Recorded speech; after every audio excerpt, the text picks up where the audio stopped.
चला तर आज ना एकदम निवांत काम चालू होतं, कारण संडे आहे आणि तसंच ना आज हे पण गावी गेलेत म्हणून आमच्यासाठी जेवण वगैरे फक्त राईस बनवायचं होतं आणि सोबतच दही कढी. राईस धुवलेलं पाणी जे असतं ना ते खूप युजफुल असतं. जर घरात झाडं असतील तर त्याला घालून घ्यायचं.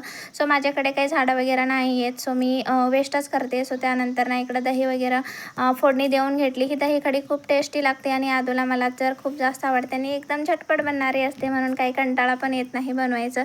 सो जेवण वगैरे रेडी होतं, पण जेवण झालं नव्हतं. आणखीन वेळ आहे कारण पटापट कामावरलं होतं. हे गावाकडून आणलेले फुटाणे बटाणे होते, ते ठेवून दिले आणि जेवढं लागणार आहे ना तेवढं डब्यात बाजूला काढून ठेवून दिले.